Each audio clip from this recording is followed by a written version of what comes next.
Hello दोस्तों, मैं Prabhakar sir Prabhakar classes में आपका स्वागत करता हूं।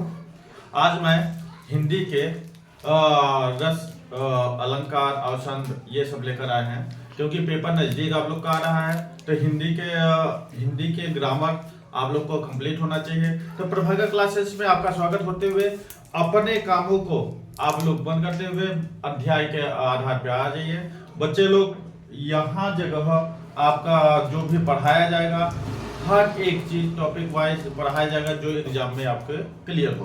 तो ठीक, आज आते हैं हम हिंदी के। सबसे पहले हम रस के बारे में आपको बताते हैं कि रस किसे कहते हैं।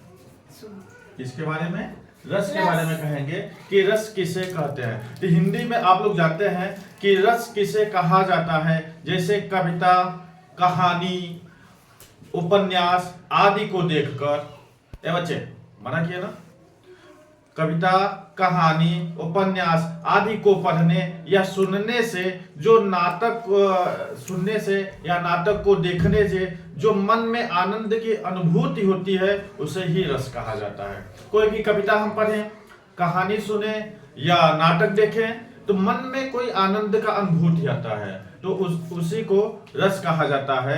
हाँ, रस काव्य का आत्मा है। रस क्या है? काव्य की आत्मा है।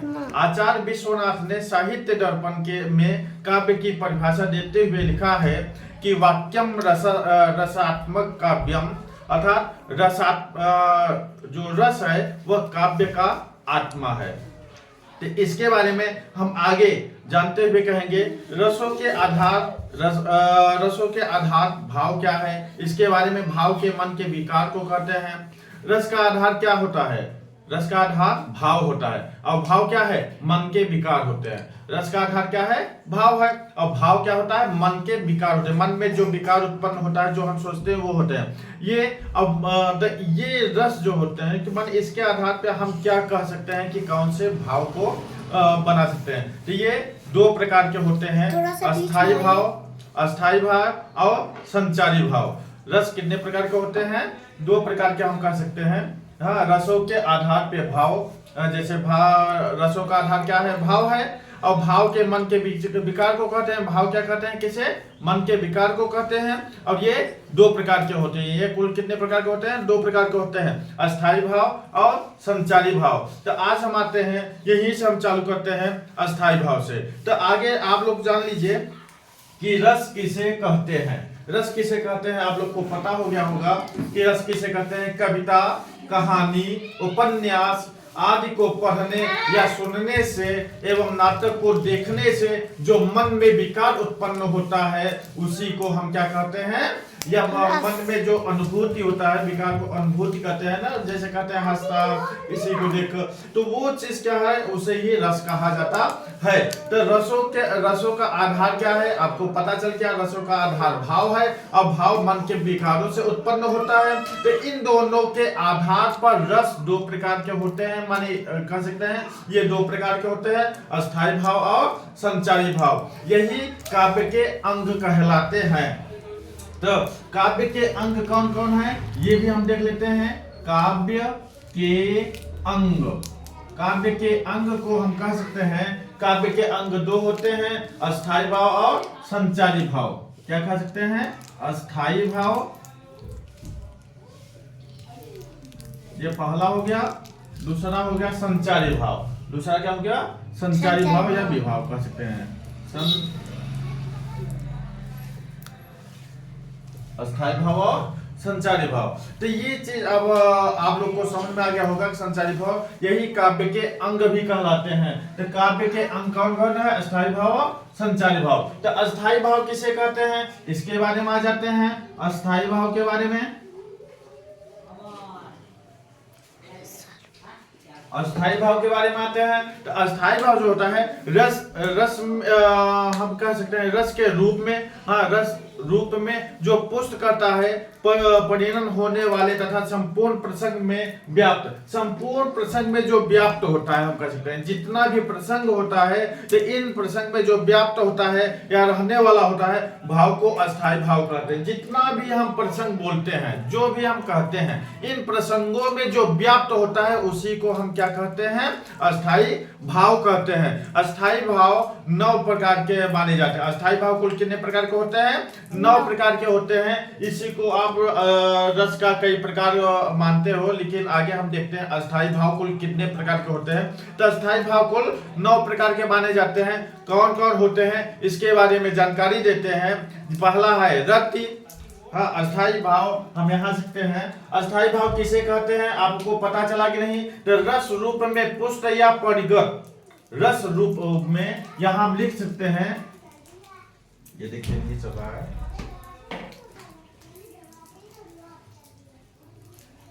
रस रूप में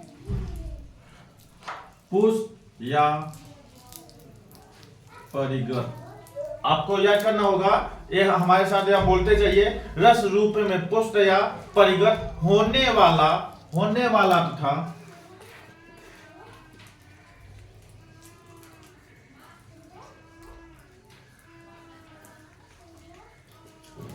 होने वाला तथा संपूर्ण प्रसंग में व्याप्त। संपूर्ण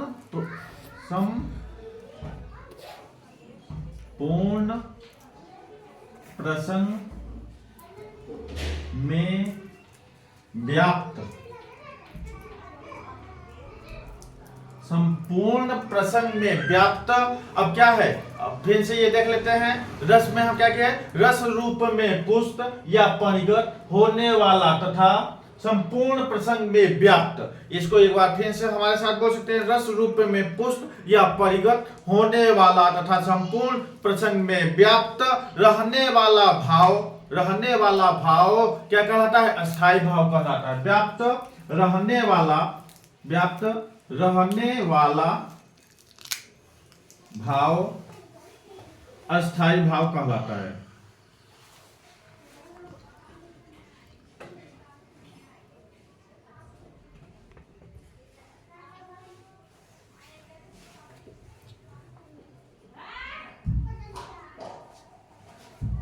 आ गया होगा समझ में? रहने वाला भाव अस्थाई भाव कहलाता है। अस्थाई भाव कुल कितने प्रकार के होते हैं आपको बताया गया।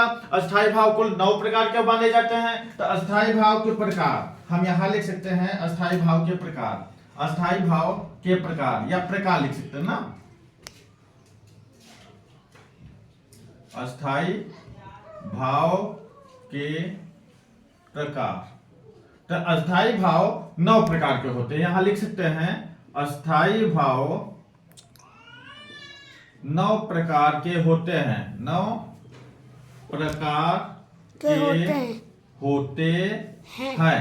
तो अस्थाई भाव कुल कितने प्रकार के होते हैं? 9 प्रकार के होते हैं। यह चीज जान लेते हैं। तो अस्थाई भाव जो 9 प्रकार के होते हैं इसके बारे में हम जानते हैं। अस्थाई भाव पहला क्या होता है? रति होता है। क्या होता है?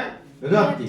पहले में हम दे सकते हैं रति को। क्या दे सकते हैं? रति को। दूसरे में दे सकते हैं हास को। हास। तीसरा क्या है?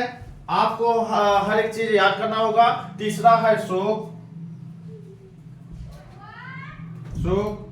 चौथा क्या है? चौथा आपको कह सकते हैं क्रोध। शोक के बाद क्रोध आता है। क्रोध। पांचवा क्या है? आपको पांचवा हम दे सकते हैं उत्साह। छठा क्या है? छठा हम आपको दे सकते हैं भय। और सातवां क्या दे सकते हैं? जुगुप्सा।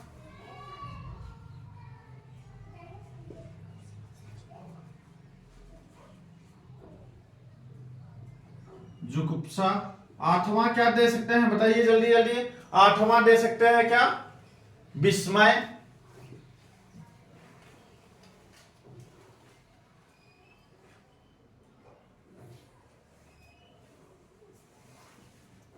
नौवां क्या देख सकते हैं? नौवां हम दे सकते हैं निर्वेद।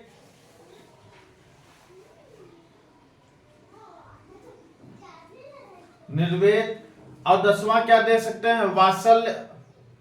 कुल मिलाकर वैसे तो 9 प्रकार के होते हैं, लेकिन वात्सल्य भी यहाँ जोड़ा गया है, और एक और होते, वैसे कहीं कहीं 11 प्रकार का भी बताया गया है। वैसे आप लोग के किताब में वात्सल्य जोड़ा गया है, तो हम 10वां का देकर आपको हम बता सकते हैं वात्सल्य जो रस है यह भी जोड़ा गया है। यह भी हम बताएंगे अभी कि यह किसके द्वारा जोड़ा गया है।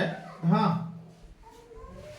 यह भी हम बताएंगे। तो यह 10 आपको याद ही करनी होगी। क्या याद करना है? अस्थायी भाव के प्रकार कुल कितने होते हैं? अस्थायी भाव 9 प्रकार के होते हैं। माने कहीं भी लिखा जाएगा तो आप लोग बता सकते हैं अस्थायी भाव 9 प्रकार के कौन कौन? रति, हास, शोक, क्रोध, उत्साह, भय, जुगुप्सा, विस्मय, निर्वेद और वात्सल्य।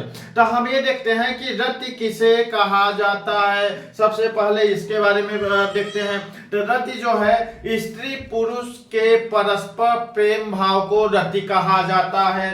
रति किसे कहते हैं इसके बारे में हम जानते हैं।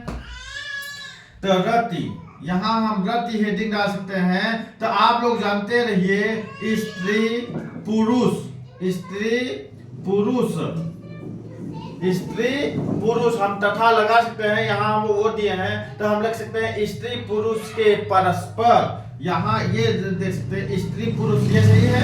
हम वियोजन का चिन्ह रहेगा तो ये सही रहेगा। स्त्री पुरुष के परस्पर, स्त्री पुरुष के परस्पर प्रेम भाव को क्या कहा जाता है? स्त्री पुरुष के परस्पर प्रेम भाव को रति कहा जाता है। तो यह हम कह सकते हैं स्त्री पुरुष के परस्पर प्रेम भाव को रति कहते हैं। स्त्री पुरुष के परस्पर प्रेम भाव को रति कहते हैं। आज के दिन में हम आपको सिर्फ बताएंगे, कल के दिन में ये रति के, हास के, शोक के, ये सभी के बारे में हम आपको एक क्लास ऐसा लेकर आएंगे कि हर एक चीज उसी में से आपको देते रहेंगे कि आपको रति कभी भूलेगा नहीं, हास कभी भूलेगा नहीं। ऐसे क्लास लेकर आएंगे। इसके लिए आपको हमारे चैनल को सब्सक्राइब, लाइक एवं फॉलो भी करना होगा। आप लोग इसको शेयर जितना कर सकते हैं उतने लोगों को शेयर करके सब्सक्राइब करवाते रहिए। आपको अच्छा लगे तो आपको रति के बारे में अभी बताया गया, स्त्री पुरुष के परस्पर प्रेम भाव को रति कहा जाता है। तो आगे हम ये देखते हैं हास किसे कहते हैं। अब हास का मतलब हंसी होता है। ये आप लोग जानते हैं कि हास का मतलब क्या होता है? हंसी होता है। तो हंसी के बारे में, हंसी किस किस के आधार पे आता है, कैसे हंसी आती है, तो आपको देखेंगे किसी के अंगों के, कोई अंग है जैसे काना को अब वो कहते हैं ना, कोई काना हो गया, कोई वो हो गया, कि कोई गिरने लगा, तो किसी के अंगों, वेशभूषा, अब फटा चिट्टा या बहुत लोग लड़कियां क्या करते हैं यहाँ काट उठ लेती हैं और इधर उधर फटा पुराना माने नया नया चीज क्या करते हैं कट पीट कर ले जाते हैं, तो उनके वेशभूषा को हंसी नहीं आती है। तो ऐसे ही तो हम कह सकते हैं किसी के अंगों, वेशभूषा, वाणी आदि के विकारों को, आदि के विकारों के ज्ञान से उत्पन्न, हम ये कह सकते हैं कभी कभी हमारे ही वाणी कभी कभी नहीं होता है कि जैसे टुटलापन हर एक चीज है, तो कुछ न किसी को हंसी भी आती है। तो इसके आधार पे भी हम बोल सकते हैं कि हम क्या बोल सकते हैं, किसी के अंगों, वेशभूषा, किसी के अंग को देखकर या वेशभूषा को देखकर आदि के विकारों के ज्ञान से उत्पन्न, आदि के विकारों से ज्ञान के से उत्पन्न प्रफुल्लित, जो प्रफुल्लता होती है मन में, जो हमारे मन में हास उत्पन्न होती है, उसी को हम क्या कहते हैं? हास कहते हैं। जो हमारे मन में हंसी आती है या जो हम अपने मुख से हंसी करते हैं, ठाका लगाते हैं, उसी को हम हास कहा जाता है। क्या क्या फिर से याद कर लेना, किसी को वेशभूषा को देखकर, किसी के वाणी सुनकर या किसी के अंगों को देखकर जो हमारे मन में विकारों को में ज्ञान का उत्पन्न होता है, उसी को या मन प्रफुल्लित होता है, उसी को हम क्या कहते हैं? हास कहते हैं। अब हास आपको भूलेगा नहीं। आगे देखते हैं शोक किसे कहा जाता है, यह भी देख लेते हैं। जो शोक होता है, कभी कभी शोक का मतलब होता है दुख, शोक का मतलब क्या होता है? दुख। तो इन दुख को कैसे याद किया जाएगा? तो आप कह सकते हैं कब क्या होता है? इष्ट के नाश। इष्ट का मतलब जो हमारे आस पास रहते हैं, कभी कभी हमारे मित्र हो सकते हैं, इष्ट में मित्र भी आते हैं, पिता आते हैं, माता आते हैं, भाई आएंगे, बहन आएंगे, कोई भी किसी का नाश होता है, दोस्त आएंगे, यार आएंगे, पड़ोसी आएगा, या अगर का को अगल बगल माने जिसको आप जानते होंगे, मामा, दादा, कोई भी आ सकता है। तो इनके नाश माने जिसको आप जानते हैं, जो आपके इष्ट मित्र हैं, इनके नाश में क्या अगर हो तो आपको क्या होगा, शोक उत्पन्न होगा कि नहीं होगा, दुखी आप होंगे कि नहीं होंगे। बस शोक का अर्थ होता है दुख होना। तो हम कह सकते हैं शोक इष्ट के नाश अथवा अनिष्टगम माने कहीं कहीं नाश हो सकता है, अनिष्ट हो सकता है, किसी का पैर टूट गया तो आप वहां जाते हैं देखते हैं, तो यह भी कह सकते हैं के कारण मन में उत्पन्न जो व्याकुलता होती है उसी को हम क्या कहते हैं, उसी को हम शोक कहा जाता है। तो शोक किसे कहते हैं, फिर से जान लेते हैं, इष्ट के नाश अथवा अनिष्ट होने में जो भी मन में व्याकुलता उत्पन्न होती है उसी को हम क्या कहते हैं, शोक कहा जाता है। तो शोक को हमेशा याद किया रहिए, किसी के दुख में, किसी के नाश में, या किसी का कोई बिगड़ जाता है तो अगर हमारे जो अपने होते हैं उनका कोई बिगड़ता है तो उनको दुख होता है। अब जिसके मन में दुख ही नहीं तो इसका मतलब वो आपका अपना है ही नहीं, तो दुखी ही नहीं है। वो नहीं है, वो हम दिया है किसी और को। हाँ, तो दुखी हमें कहा है, इसके बारे में हम देखते हैं। तो दुख कब होते हैं, जो हमारे अपने होते हैं ना, जो हमारा अपना ही नहीं है तो उसका नाश होगा, या उसका कोई होगा तो उसका तो कोई दूसरा कोई भी नाश करने लगता है, तो इसलिए उनको दुखी होगा। उनको दुख नहीं होता, उनको मजा आता है, उनको और हंसी आती है कि चलो बेचारे का कुछ तो नुकसान हुआ। इसीलिए कुछ लोग होते हैं ना कि जैसे कहते हैं दिल तोड़ देते हैं, तो वो उस समय जब तक आपके अपने होते हैं तो वो आपके अपने होते हैं, लेकिन जब आपसे दूर जाने को होते हैं ना तो आपसे दूर चले जाते हैं, आपके इष्ट मित्र या यार नहीं रह जाते हैं। ऐसे ऐसे भी लोग होते हैं, इसलिए ऐसे लोगों से बचाव भी करना होता है। तो इसलिए आपको क्या करना होगा, हमारे चैनल को सब्सक्राइब एवं फॉलो एवं लाइक करनी होगी। आगे देखते हैं क्रोध कैसे आता है। ये बताइए, कोई आपका अपना हो, सगा संबंधी हो, अब आपका नाश करता हो और उस समय आप क्या हंसेंगे, शोक मनाएंगे? शोक नहीं तो क्रोध आएगा। तो यह भी हम कह सकते हैं क्रोध कैसे आता है, अपना काम बिगड़ने वाले। क्रोध कब आता है, जब आपका अपना काम, अरे आप किसी को कुछ करेंगे, हर चीज होगा तो आपका काम बिगड़ता है तो क्रोध नहीं आता है कि हमारा काम क्यों बिगड़ा। माने लोग अपना ही देखते हैं, जहां अपना ही देखा जाए, दूसरों का नहीं। दूसरों का बन रहा है जाने दीजिए, लेकिन अपना बनना चाहिए। और अपना नहीं बन रहा है, अपना काम बिगड़ रहा है तो वहां क्रोध करेंगे। तो ये चीज होता है। तो क्रोध कब आता है, अपना काम बिगड़ने वाले अपराधी को दंड देने के लिए। अपना काम बिगड़ने वाले, जो बिगाड़ता है, अपना काम बिगाड़ने वाले अपराधी को दंड देने के लिए उत्तेजित करने वाले मनोवृत्ति को, जो अपना काम बिगड़ने वाले अपराधी को दंड देने के लिए जो उत्तेजित करती है मनोवृत्ति को, जो मन में वृत्ति आती है, उसी को क्रोध कहते हैं। तो क्रोध किसे कहा जाता है, फिर से आप लोग याद कर लीजिए, अपना काम बिगाड़ने वाले अपराधी को दंड देने के लिए उत्तेजित करने वाले जो मनोवृत्ति होती है, मन में जो वृत्तियां होती है, उन्हीं को क्रोध कहा जाता है। आगे देखते हैं उत्साह किसे कहते हैं। अभी तक आप क्या कर रहे हैं, रति हो गया, हास हो गया, शोक हो गया, क्रोध हो गया, अब उत्साह आ गया 5वें नंबर पे। तो उत्साह किसे कहा जाता है, इसके बारे में देखते हैं। उत्साह किसे कहते हैं, ये देखते हैं। दान, दया, कहीं आप दान करते हैं तो उत्साह मन से करते हैं ना कि चलो आज खुशी है हम दान करते हैं, तो दान हो गया। या किसी पे दया दिखाते हैं तो वहां भी उत्साह होता है, क्योंकि दया दिखाते हैं, कोई गरीब है उसको आप दया देते हैं या उसको खाना खिलाते हैं तो बाद में मन में जो उत्साह आती है, लगन आती है, वो होता है आपके अंदर उत्साह।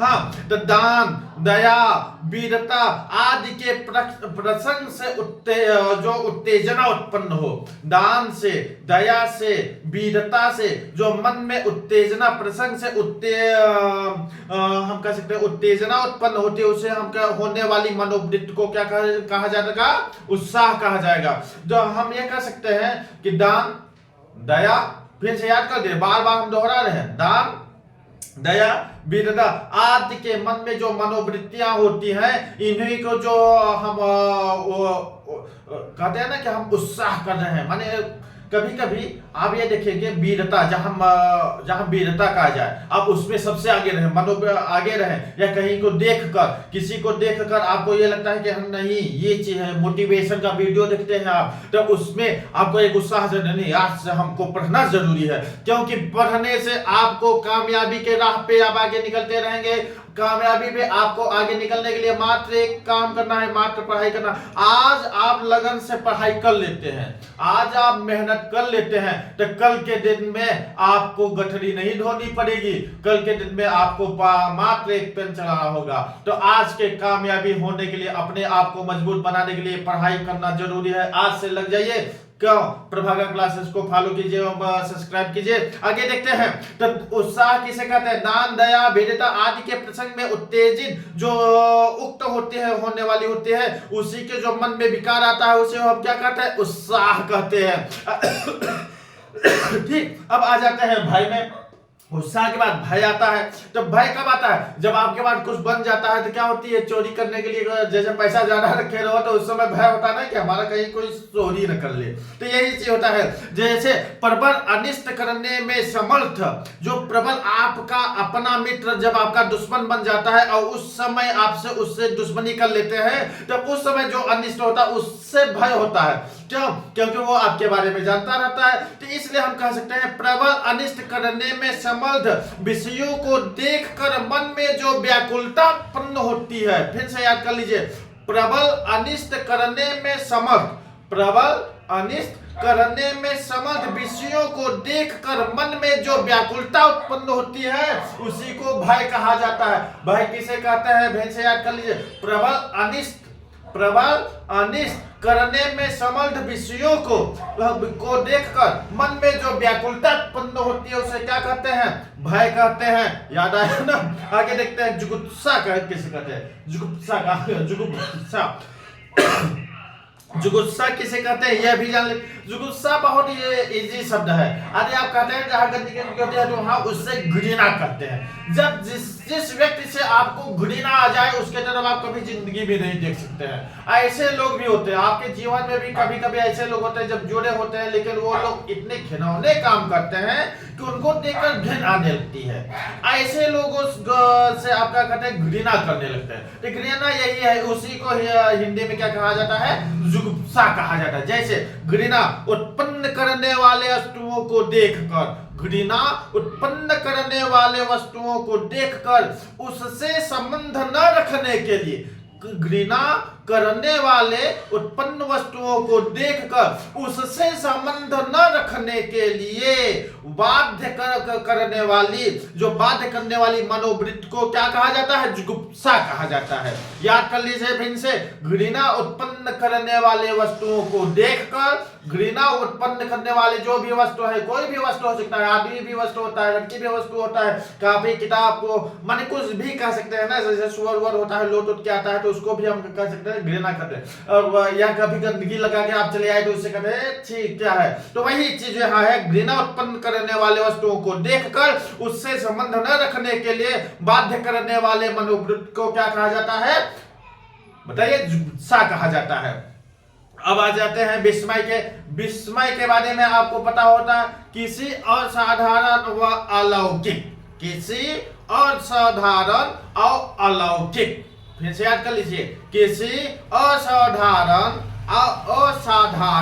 किसी असाधारण और अलौकिक वस्तुओं को देखकर जो आश्चर्य होता है, किसी असाधारण अथवा अलौकिक वस्तुओं को देखकर जो आश्चर्य होता है उसे हम विस्मय कहते हैं। विस्मय किसे कहा जाता है? फिर से याद कर लीजिए, किसी असाधारण अथवा अलौकिक वस्तुओं को देखकर जो आश्चर्य होता है उसे हम क्या कहेंगे? विस्मय कहेंगे। निर्वेद किसे कहा जाता है? इसके बारे में जान लेते हैं। संसार के प्रति त्याग भाव को निर्वेद कहा जाता है। याद कर लीजिए, निर्वेद बहुत इजी शब्द है। संसार के प्रति त्याग भाव को निर्वेद कहा जाता है। बहुत लोग कहते हैं ना, जो ऋषि मुनि होते हैं उनके मन में निर्वेद होता है, वो क्या कहते हैं? संसार के प्रति त्याग भाव उनके मन में होता है। संसार के प्रति जो त्याग भाव उत्पन्न होता है उसी को हम क्या कहते हैं? निर्वेद कहते हैं। यह भी आपको याद कर लीजिएगा। संसार के प्रति जो त्याग भाव होता है उसे हम क्या कहेंगे?